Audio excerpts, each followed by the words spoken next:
Bueno, bienvenidos a este tercer vídeo de la Sábana Santa. Hemos hecho un primer vídeo de introducción, un segundo vídeo que habla un poco de las manchas que vemos en la Sábana Santa. En este tercer vídeo, que yo creo que entramos en el núcleo del problema, vamos a analizar todas las pruebas científicas, o las más importantes, porque se han hecho muchísimas, todas las pruebas científicas que se han realizado sobre la Sábana Santa. Entonces, comparto pantalla y comenzamos.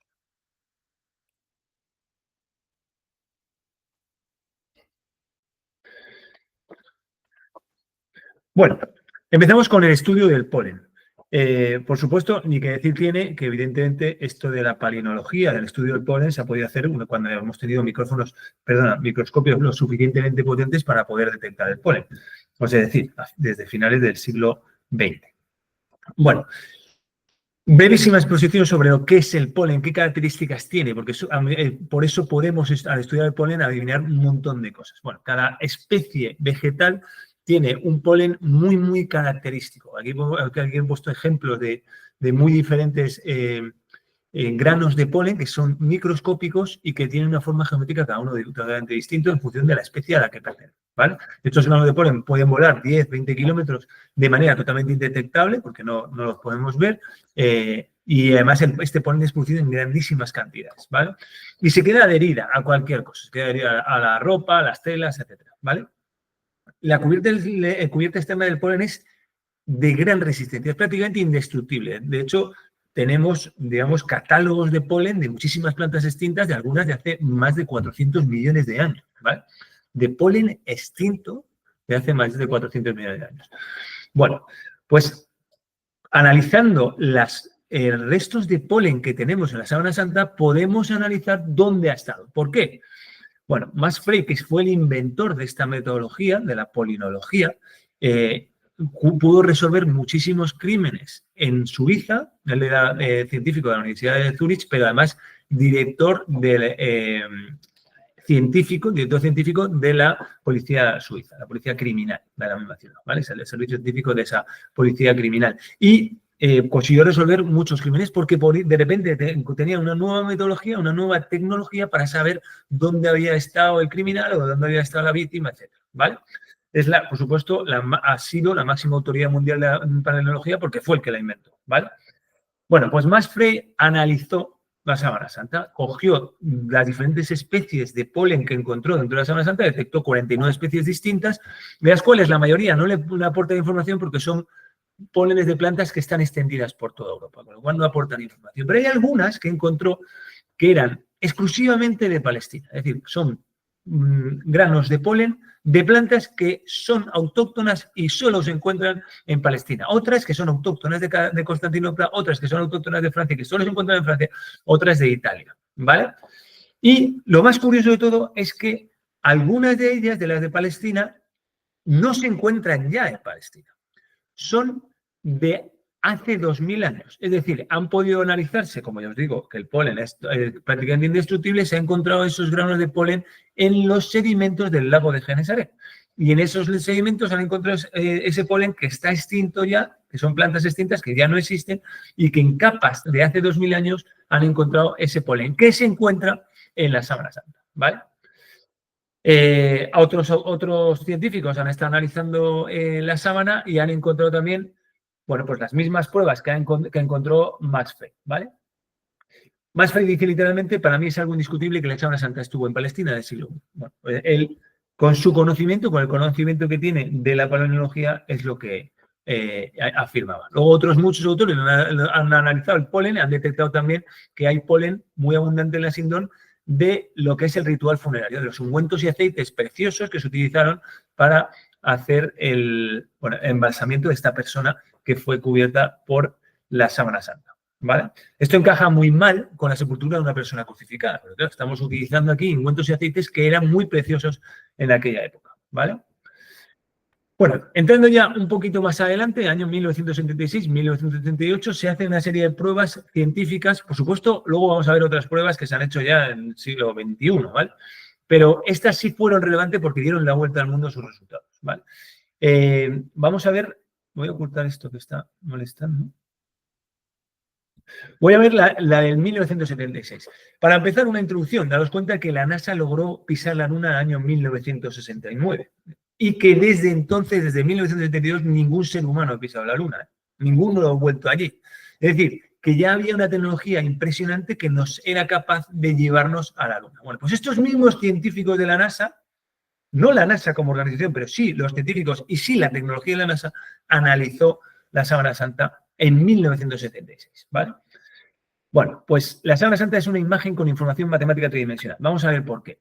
Un ingeniero de las Fuerzas Aéreas Americanas tenía dentro de la institución americana de las Fuerzas Aéreas, tenían un analizador de imagen que llaman VP8, que lo que hace es, bueno, esto se utilizaba también para analizar las imágenes que venían de los satélites que estaban en los planetas, en Marte, etcétera, que tomaban imágenes de la superficie de los planetas y con esas imágenes intentaban darle volumen a través de este ordenador potente de la época, el VP8.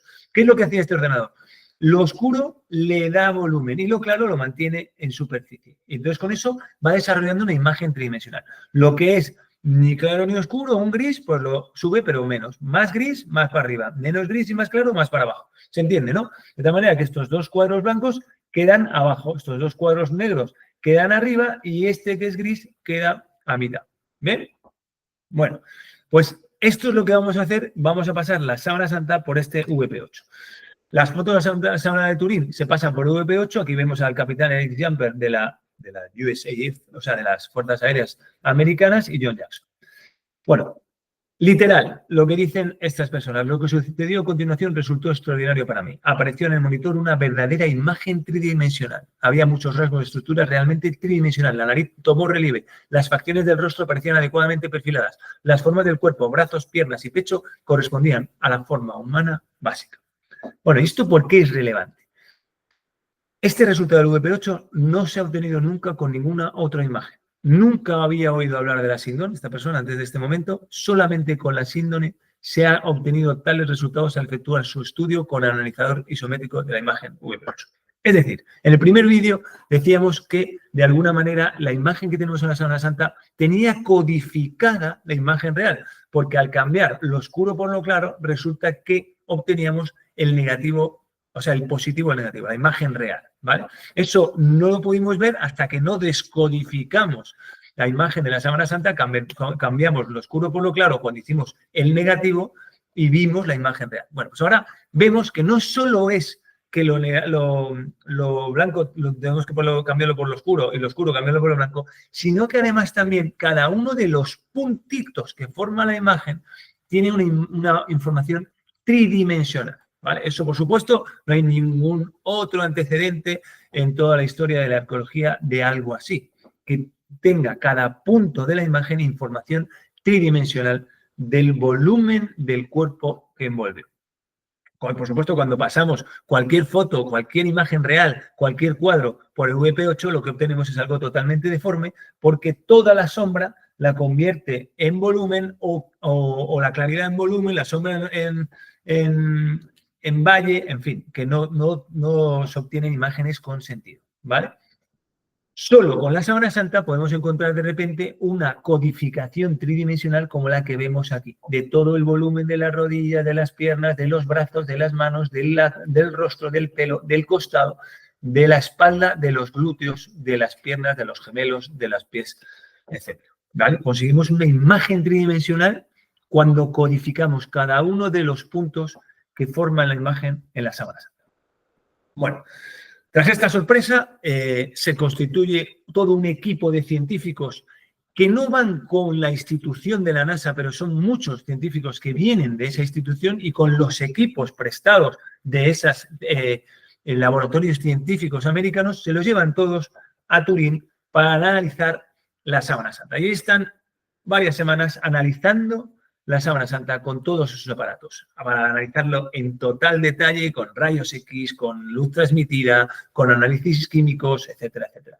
Lo que decían a la prensa cuando iban para allá, decían, si la Sábana Santa es una falsificación, lo vamos a saber en 3 horas. Bueno, estuvieron varias semanas y la conclusión de todo ese equipo es que la imagen no es una pintura. Bueno, eso es una de las conclusiones, ¿vale? La foto de la Sábana Santa, aquí vemos cuando la analizan con luz transmitida, es decir, con luz por detrás, cualquier resto de pintura se habría detectado. También intentan analizar por métodos químicos y no aparece rastros de pintura por todos lados. Por supuesto, se ven las quemaduras, se ven los desperfectos de la tela, se ven las manchas de sangre, pero no se aparece la pintura por ningún sitio. La imagen no aparece cuando se ve de esta manera, ¿vale? Si fuera una pintura, destacaría cualquier pigmento en esta foto de aquí, ¿vale? El STARP lo que dice es que no es una pintura, no hay restos químicos de pintura en absoluto, el cambio de color solo afecta a las fibras más superficiales, ¿vale? Eso lo detectan, efectivamente, un pigmento calaría muchísimo más profundo, como vimos en la foto de la sangre, pero en el caso de la imagen solo se deshidrata la parte más externa de las fibras más finas externas.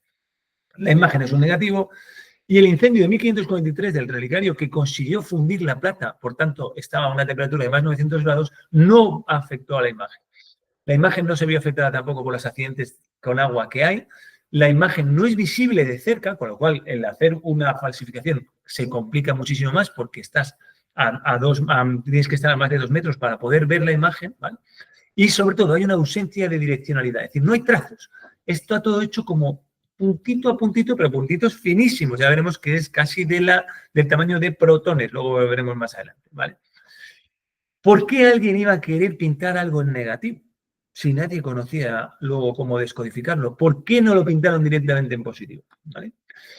Y aparte que la capacidad de pintar ya vimos que era esta, ¿no? No hay capacidad técnica en aquella época de pintar. Estamos hablando del año ya en Renacimiento, 1500 y pico, cuando el Papa Julio II inicia el culto de la Sábana Santa y pide numerosas copias, ¿vale?